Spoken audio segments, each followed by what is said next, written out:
My name is Diane, and I'm 61 years old. I never imagined my son's wedding would become the scene of my greatest humiliation and unexpected triumph. Standing among New York's elite, I heard my daughter-in-law introduce me as the family embarrassment they're stuck with. The laughter that followed cut deeper than any knife.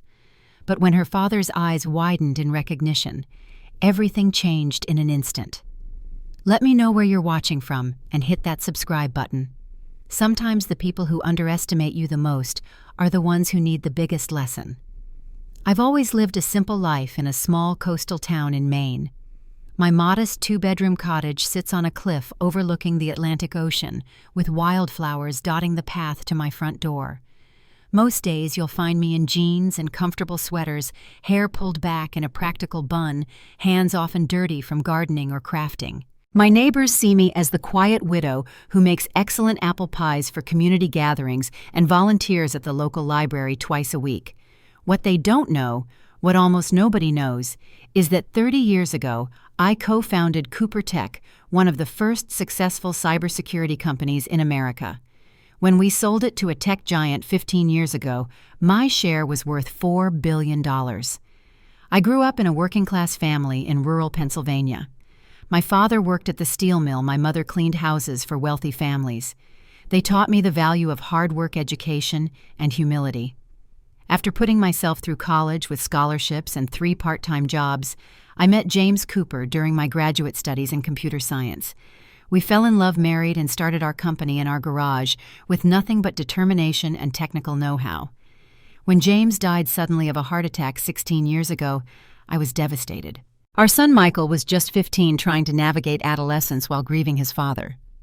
After selling the company, I made a conscious decision that surprised many of our business associates. I chose to live simply. "Diane, you could have mansions on every continent," my financial advisor had said, bewildered by my modest investment requests. I smiled and explained, "What would I do with all that space? All those things, I have everything I need." The truth was, I'd seen how sudden wealth changed people, rarely for the better. I wanted Michael to grow up understanding that character matters more than possessions. I established substantial trust funds for charities-funded educational programs in underserved communities and set up a generous college fund for Michael. But our day-to-day life remained intentionally modest. Michael thrived at Stanford University, unaware that his mother had anonymously funded a new computer science building on campus. After graduation, he moved to New York City to work for a prestigious financial firm. During his second year there, his voice bubbled with excitement during our weekly phone call. "Mom, I've met someone amazing. Her name is Ashley Bradford." I was thrilled for him.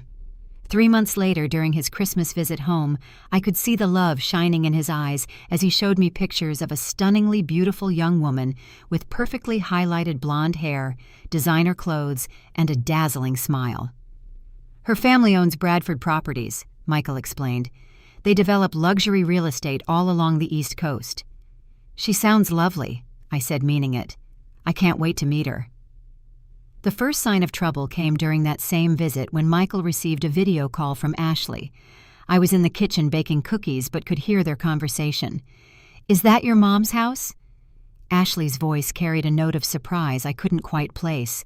"Yeah, this is where I grew up," Michael answered proudly. "Oh, it's quaint, like something from a Hallmark movie about poor people who are happy anyway." Michael laughed uncomfortably. I pretended not to hear, but something cold settled in my stomach. When Ashley finally visited Maine 3 months later, her discomfort was palpable. She picked at my homemade clam chowder, eyes darting around my simple kitchen with its mismatched chairs and well-worn countertops. She kept checking her phone, complained about the lack of cell service, and seemed physically pained by the absence of luxury shops. "Your mom is different than I expected," I overheard her telling Michael on the porch that evening. "What do you mean?" My son sounded defensive. "I don't know. You went to Stanford, you work at Maxwell Partners.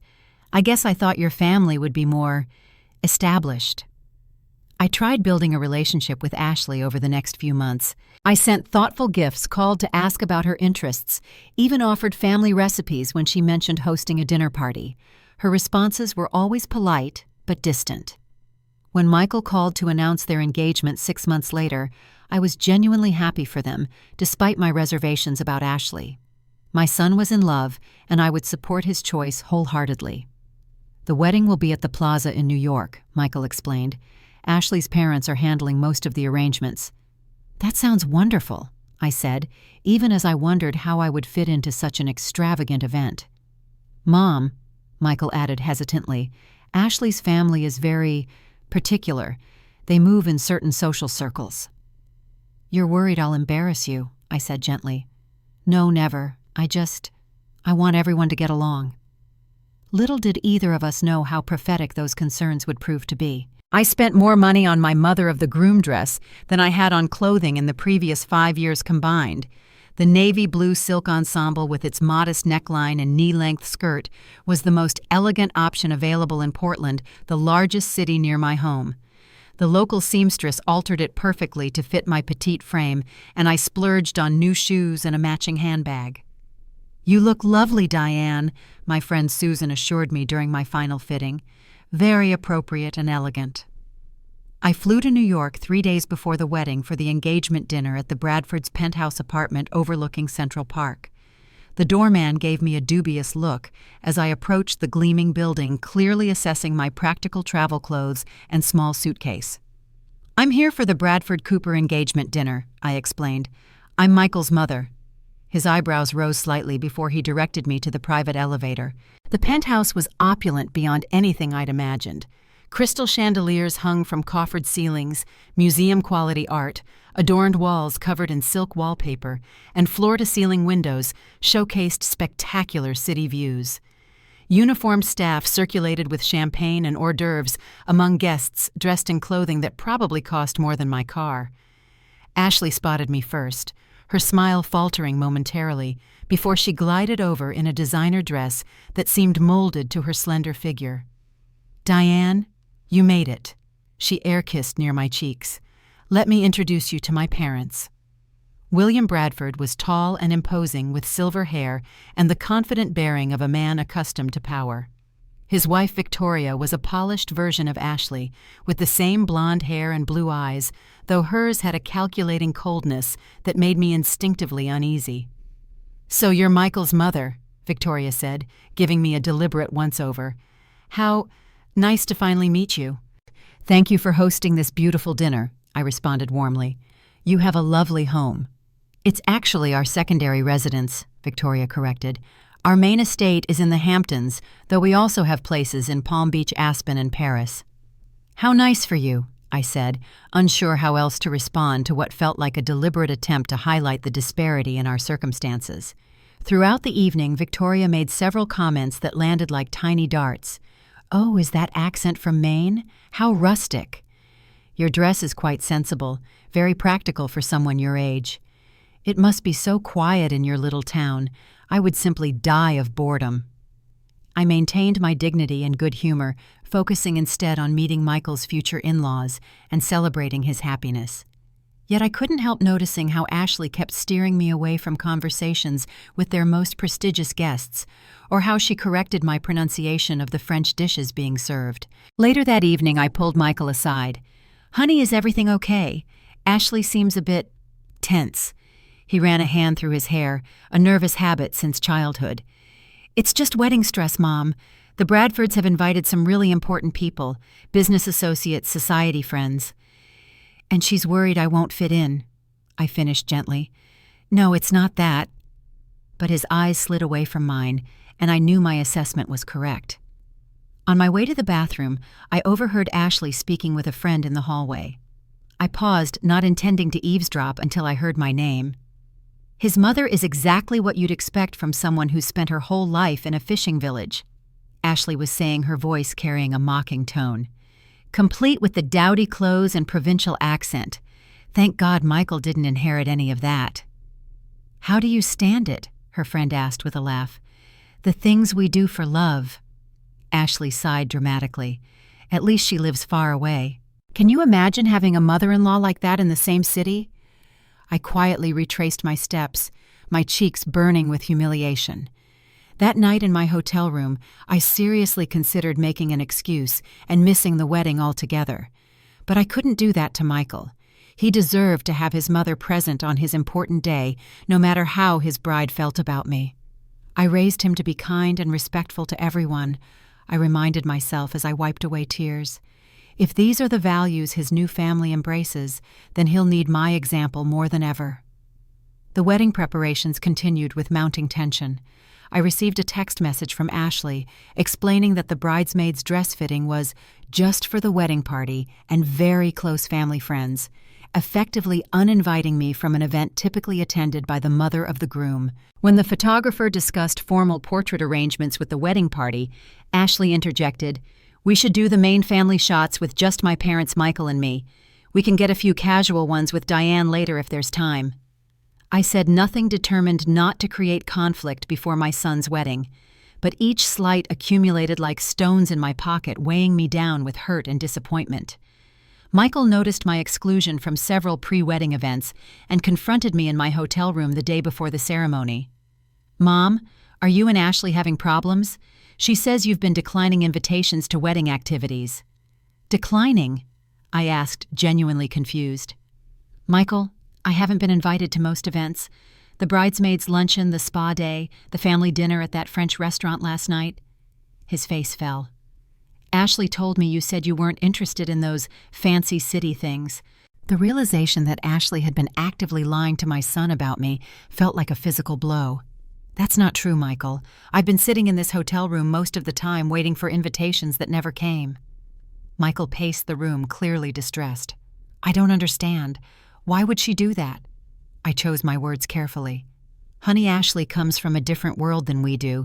Her family values things we've never prioritized, status, wealth, appearances. It doesn't make her a bad person, but it does mean we see things very differently." "She's not like that, Mom," he insisted. "She's kind and funny and brilliant." "I'm sure she is with you," I said gently. "And I hope that's the real Ashley. But people often behave differently with different people in their lives." I could have told him about the overheard conversation, about the countless small humiliations I'd endured at Ashley's hands. I could have revealed my true financial situation and watched his fiancé's attitude transform overnight. But what would that accomplish except to tarnish his happiness? "This wedding isn't about me," I told him firmly. "It's about your love and your future. I'll be there with a smile on my face, supporting you 100%. The relief in his eyes broke my heart a little. My son was caught between worlds, trying to please both his old family and his new one. I wouldn't make that any harder for him than it already was. After he left, I called my friend Susan back in Maine. "You should tell him the truth about who you are," she urged after I described the situation. "See how quick little Miss Perfect changes her tune when she realizes her mother-in-law could buy and sell her entire family." "And what would that prove?" I asked.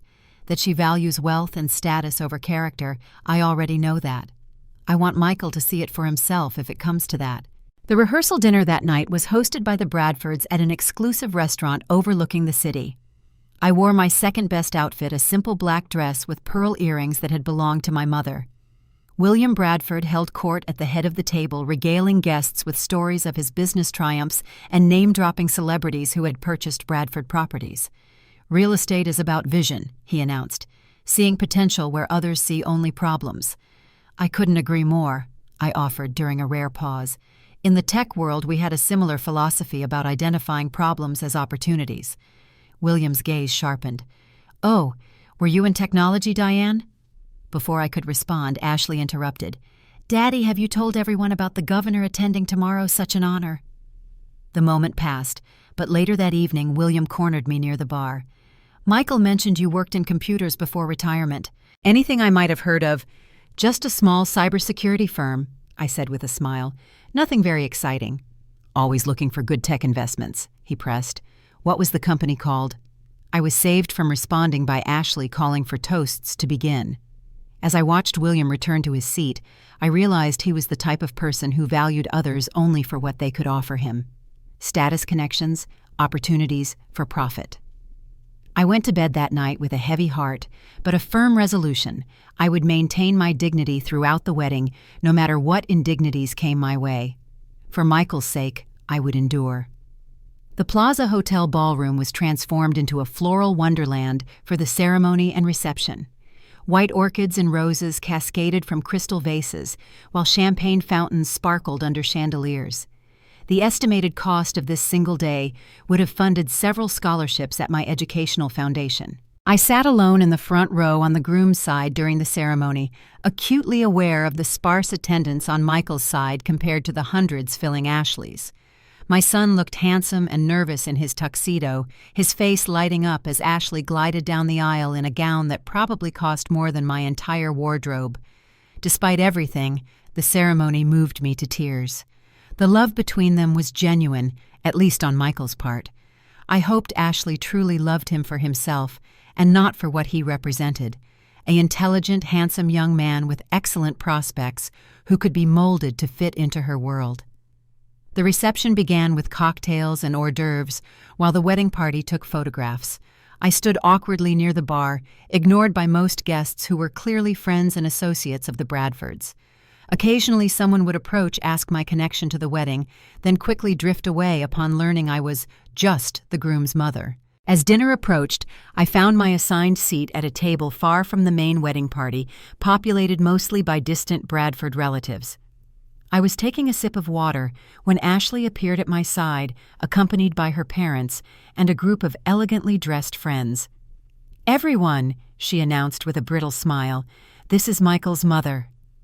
Victoria Bradford gave me the same dismissive once-over she'd perfected at our first meeting. William nodded distractedly, clearly scanning the room for more important guests. One of Ashley's friends, a tall woman with a severe bob and obvious cosmetic enhancements, leaned in with exaggerated interest. "So you're from Maine, was it? How provincial. Do you fish for your dinner?" Before I could respond, Ashley laughed and placed a hand on her friend's arm. "Be nice, Margot. Not everyone can be as worldly as we are." Then, loud enough for everyone in the circle to hear, she added, "This is the family embarrassment we're stuck with. At least she cleans up okay for photos." The group erupted in laughter while I stood frozen, the casual cruelty leaving me speechless. Even William chuckled, raising his champagne glass in a mock toast. "To family obligations," he said with a smirk. "Sometimes you just have to grin and bear it." In that moment, something shifted inside me. The hurt transformed into a calm, cold dignity. I straightened my spine, lifted my chin, and was about to excuse myself when William's expression suddenly changed. He squinted at me, tilting his head as if seeing me properly for the first time. "Wait a minute," he said slowly. "Aren't you? You can't be Diane Cooper, can you? From Cooper Tech?" The laughter died instantly. I met his gaze steadily. "Yes, that's me." William's face underwent a remarkable transformation shock, replacing derision. "My God, you're the Diane Cooper, the invisible billionaire who disappeared after selling to Microsoft for what, $12 billion on 14, I corrected quietly, though my personal share was only $4 billion. The silence that followed was absolute. Ashley's face had drained of color, her mouth opening and closing without producing sound. Victoria looked like she'd been slapped. But you live in a cottage," Ashley finally stammered. "You wear off-the-rack clothes. Your car is 8 years old." "Yes," I agreed simply. William was now in full recovery mode, his business instincts overriding his embarrassment. "Diane, what an honor to actually meet you. I've tried to arrange an introduction through mutual acquaintances for years. Your investment strategies are legendary in certain circles." "Are they?" I asked mildly, watching Ashley's friends whispering frantically to each other. "Why didn't you tell us?" Victoria demanded, her voice brittle with shock and emerging calculation. I looked directly at Ashley as I answered. "I believe in judging people by their character, not their bank accounts. I find it reveals so much more about who they truly are." Ashley's face crumpled as the full import of my words registered. Every dismissive comment, every mockery, every slight she had inflicted on me flashed in her eyes as she realized what she had done, and to whom. I excused myself politely and walked away, head high, feeling dozens of eyes following my every move. For the first time that weekend, I wasn't invisible, and the power balance had shifted irrevocably. The remainder of the evening took on a surreal quality. William Bradford followed me to my table, pulling out my chair with newfound deference. "Please allow me," he said, his manner transformed from dismissive to fawning. "I can't believe we're just learning who you really are, Diane. What an oversight on our part." "Is it?" I asked pleasantly. "I've been the same person since we met." He had the grace to look momentarily abashed before plowing forward. "I've followed your career for years. Your early patent on encryption algorithms revolutionized cybersecurity, and then to walk away at the height of your success, maintain total privacy. Absolutely brilliant." "I wanted a normal life for my son," I explained. "Fame changes how people treat you, rarely for the better." "Indeed," William agreed, not catching the irony. "Listen, I've been developing a revolutionary property concept for tech executives. Smart homes built into natural landscapes, completely sustainable, but with every luxury. I'd love to discuss investment opportunities with you." "How interesting," I murmured noncommittally. Throughout dinner, a parade of wedding guests found reasons to stop by my table. Bankers, real estate developers, and socialites who had ignored me hours earlier now introduced themselves, mentioning mutual acquaintances and dropping hints about charitable foundations and business ventures. Ashley remained at the head table, her expression alternating between mortification and calculation. Michael appeared confused by the sudden attention I was receiving, making his way to my table between courses. "Mom, what's going on? William Bradford is telling everyone you're some tech genius billionaire." His expression was a mix of confusion and hurt. "Is that true?" "We should talk privately," I said quietly. "This isn't the time or place." "You've been lying to me my whole life," he asked, his voice rising slightly. I placed my hand on his. "No, honey, I've never lied to you. There are just some details I chose not to emphasize. We'll discuss everything tomorrow, I promise. But tonight is your wedding night. You should be celebrating with your bride." He nodded reluctantly and returned to Ashley, who immediately engaged him in intense conversation, their heads close together, as she presumably explained her new understanding of her mother-in-law. Victoria Bradford appeared next, sliding into the empty seat beside me with newfound warmth. "Diane, we simply must have you over to our Hamptons estate this summer. We host a charity gala for the arts that would benefit enormously from your presence." "How thoughtful," I replied, "though I typically spend summers in Maine." "Of course, but surely you could make an exception," she pressed. "Our circle would be fascinated to meet the woman behind Cooper Tech. So mysterious, so accomplished." I smiled. "The same woman you found so provincial yesterday." Victoria flushed, but recovered quickly. "A terrible misunderstanding. Ashley was so nervous about the wedding she failed to properly introduce you." "Did she—" I took a sip of champagne. Fascinating how perceptions change. When the time came for parent dances, I took Michael's arm for our moment on the floor. He still looked shell-shocked. "Mom, why didn't you tell me?" he whispered as we moved to the music. "Would it have changed anything?" I asked gently. "Would you have wanted Ashley to love you for your mother's money rather than for yourself?" He was silent for several beats. "All this time living so simply when you could have had anything." "I've had everything that matters," I told him. "A home I love, meaningful work, and a son I'm proud of. True wealth isn't about possessions, Michael." "I've never cared about money," he insisted. "I know," I smiled. "That's why I never emphasized it. I wanted you to become a man who values character over status. And you have." His eyes drifted to Ashley, who was watching us intently from the sidelines. "I don't know what to think right now." "You don't need to figure everything out tonight," I assured him. "Just enjoy your wedding. We'll talk when you get back from your honeymoon." After our dance, William Bradford announced that I would be making a special wedding gift presentation later in the evening. This was news to me, but I nodded calmly, already formulating a plan. When Ashley approached me later, her eyes were red-rimmed but calculating. "Diane, I want to apologize for any misunderstanding. I had no idea about your situation." "That's the problem, isn't it?" I responded kindly. "You shouldn't need to know someone's situation to treat them with basic respect." She flinched, but pressed on. "I hope we can start fresh. Family is so important to me." "Is it?" I asked. I'm the same woman you called an embarrassment 2 hours ago. Nothing about me has changed except your perception of my bank account." For a moment, genuine shame crossed her features. "I don't know what to say." "Perhaps nothing needs to be said right now," I suggested. "Actions always speak louder than words, don't they?" When the time came for my announced gift presentation, I approached the microphone with quiet confidence. The room fell silent, everyone eager to hear from the suddenly fascinating mother of the groom. "Marriage is the beginning of a new family journey," I began, "and family has always been my highest priority. In honor of Michael and Ashley's union, I'm establishing a charitable foundation in their names with an initial endowment of $5 million. Murmurs swept through the crowd as I continued. The Cooper Bradford Foundation will focus on educational opportunities for underprivileged youth and environmental conservation efforts. Michael and Ashley will serve as directors, helping allocate funds to causes they find meaningful as they build their life together." It wasn't the cash gift or luxury purchase Ashley had clearly been anticipating based on her frozen smile. But it was a gift that honored my values while giving them a chance to develop theirs. And perhaps, just perhaps, it might help Ashley see beyond designer labels and social connections to the real impact they could have on the world. As applause filled the ballroom, I caught William Bradford's eye. His expression was complex. Disappointment that I hadn't announced a business partnership with him, calculation, as he considered the prestige of being connected to such philanthropy, and lingering embarrassment at how thoroughly he had misjudged me.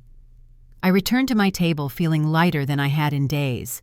The truth was out for better or worse, and while I hadn't planned for this revelation, perhaps it was time. Michael was starting his own family now, and secrets, even well-intentioned ones, could create unnecessary barriers. The morning after the wedding, both families gathered for brunch at the Bradfords' penthouse. I arrived wearing what I'd worn the entire weekend, simple, elegant clothing chosen for comfort rather than labels. The difference was in how people received me. Victoria Bradford greeted me effusively, taking my arm as if we were old friends. "Diane, I've saved you a seat next to me. We have so much to discuss." The table was set with the finest china crystal and silver staff hovering attentively nearby. William immediately launched into elaborate descriptions of their philanthropic endeavors. "Our annual gala raises millions for the Metropolitan Museum," he explained. "We'd love to have your involvement this year. Your presence would attract an entirely new segment of donors." "How interesting," I murmured, sipping my coffee. Victoria leaned closer. "I'm on the board of the New York Women's Foundation. We have a vacancy for someone with your background and resources." Throughout the meal, their attempts at ingratiation continued. References to exclusive clubs I might join, private islands where they vacationed, even hints about political connections they could facilitate.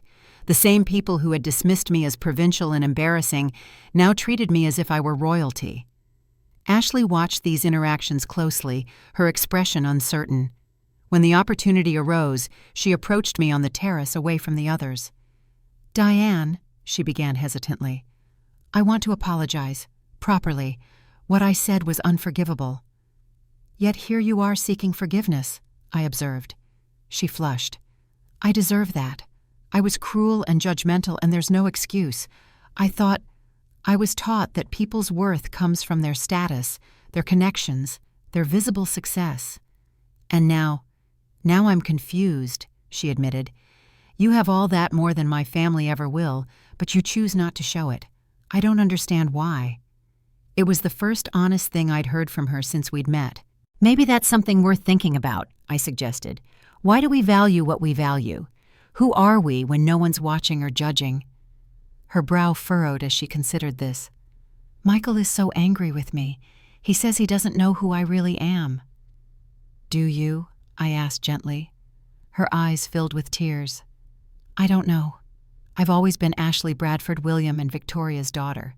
I'm not sure I know how to be anything else." For the first time, I felt a genuine connection with this young woman. Beneath the polished exterior was someone who had been raised to prioritize appearance over substance, just as I had been raised with the opposite values. "Marriage has a way of revealing our truest selves," I told her. "The question is whether we like what we see, and if not, whether we're brave enough to change." Michael joined us, his expression still troubled but softening as he put an arm around Ashley's shoulders. "Mom, we'd like you to visit us when we get back from our honeymoon. Spend some real time together, get to know each other properly." "I'd like that," I said sincerely. Before I left New York, William pulled me aside for one last attempt at a business proposition. "Diane, I've been thinking about a tech real estate venture that would revolutionize smart living environments. With your expertise and my properties—" "William," I interrupted gently, "I retired from active business 15 years ago for a reason. My focus now is on family and philanthropy." His disappointment was palpable, but he recovered quickly. Of course. Perhaps we could discuss philanthropic collaboration instead. The Bradford Foundation could partner with your initiatives." "I'll have my foundation director contact yours," I promised, knowing that professional distance was the wisest approach with someone like William Bradford. As my car pulled away from the plaza, I felt a profound sense of relief. The facade had been stripped away for better or worse. Michael now knew the truth about his heritage, and Ashley's family had received a powerful lesson in humility and judgment. Whether these revelations would lead to lasting changes remained to be seen, but I had done what I could to establish a foundation of honesty for whatever came next. 6 months after the wedding, I was tending my garden when a sleek black car pulled into my gravel driveway. To my surprise, Michael and Ashley emerged looking somewhat out of place against the backdrop of my modest cottage. "Surprise visit," Michael called, embracing me warmly. "We thought we'd spend the weekend if that's okay." Ashley hung back, slightly uncertainty written across her face. She was dressed more simply than I'd ever seen her, in jeans and a sweater, her hair pulled back in a casual ponytail. "Of course it's okay," I assured them, leading them inside. "I was just about to make tea." As we settled in my small living room, I noticed subtle changes in their dynamic. Michael seemed more confident, less eager to please. Ashley was quieter, more observant, taking in the watercolor paintings on my walls and the well-worn books lining my shelves with genuine interest rather than judgment. "The foundation is going really well," Michael reported proudly. "We've funded 3 scholarship programs for first-generation college students. And we're exploring a partnership with an environmental group restoring coastal habitats." Ashley added a new animation in her voice. I never realized how rewarding it could be to see tangible results from our work. Over dinner prepared together in my small kitchen, Ashley asked thoughtful questions about my life choices. "What made you decide to live this way?" she asked, gesturing to my modest surroundings. "You could have anything, go anywhere." "I do have everything I need," I explained. "Comfort, purpose, connection to nature, meaningful relationships. What more would mansions and yachts really add?" She considered this seriously. "My parents would say status influenced the ability to move in certain circles." "And is that what makes them happy?" I asked gently. Ashley's silence was answer enough. Later that evening, while Michael took a walk on the beach, she confided, "They're always striving, always worried about appearances. Dad works constantly. Mom is obsessed with maintaining her position in society. They have everything but peace." "And what do you want for your life with Michael?" I asked. "I'm still figuring that out," she admitted. "Everything I was raised to value seems less important now. When we fund those scholarships and read the thank you letters from students, it feels more real than anything I've experienced." The weekend revealed a transformation in progress. Ashley helped me in the garden without complaining about dirt under her manicured nails. She seemed fascinated by my simple routines, the way I knew my neighbors, and greeted them by name, the satisfaction I took in making things with my hands. On their last evening, Michael shared news that explained some of these changes. "I've accepted a position with an investment firm that focuses on sustainable businesses. The salary is less than I was making, but the work aligns better with our values." "Our apartment lease is up next month," Ashley added. "We're looking at places in Brooklyn instead of Manhattan, something smaller, more community-focused." I hid my surprise and delight, not wanting to seem like I was celebrating a rejection of her parents' lifestyle. "You have to find the path that feels right for you both." Before they left, Ashley asked to speak with me privately. We walked along the cliff path, the Atlantic spreading endlessly before us. "I want to thank you," she said hesitantly. not just for being so gracious after how terribly I behaved, but for showing me a different way to measure success and happiness. We all learn and grow in our own time, I assured her. My parents are horrified that we're downgrading our lifestyle, she admitted with a small laugh. They don't understand why anyone would choose less when they could have more. Different definitions of more and less, I suggested. Some of the wealthiest people I know have very empty lives. She nodded thoughtfully. There's one more thing. She placed a hand gently on her stomach. We're expecting. I'm about 10 weeks along. Joy washed through me. Oh, Ashley, that's wonderful news. We want our child to grow up with the values you taught Michael, she said, her eyes shining. To judge people by who they are, not what they have. To find purpose beyond possessions. The greatest gift we can give our children is perspective, I told her, and it seems you're already developing yours. As they drove away the next day, I reflected on the strange journey that had brought us to this point. The humiliation at the wedding had been painful, but perhaps necessary. It had stripped away pretense and forced a reckoning with values that might have otherwise taken years to address. 2 months later, Michael and Ashley moved into a charming brownstone in Brooklyn. I visited often, helping prepare the nursery for my grandchild. Victoria and William Bradford maintained a polite distance, clearly bewildered by their daughter's bohemian phase, as they called it. They'll come around eventually, Ashley predicted as we walked through a neighborhood farmer's market. Or they won't. Either way, we're building the life that feels right for us. When my granddaughter Lily was born the following spring, I witnessed the final piece of Ashley's transformation. Holding her daughter, she whispered, "We're going to teach you what really matters in this world, little one, and it isn't what brand of stroller you have or which preschool you attend." On a sunny afternoon, the three of us walked along the shoreline near my cottage, Lily sleeping peacefully in her carrier. Ashley stopped to watch the waves crashing against the rocks. "I used to think people who lived simply just couldn't afford better," she confessed. "Now I understand it's often a deliberate choice requiring more strength than following the crowd." Michael squeezed her hand. "Sometimes the wealthiest people are the ones who need the fewest things to be happy."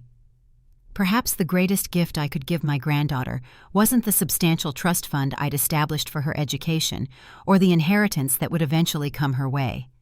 It was the understanding that true dignity comes from living authentically, regardless of others' judgments or expectations.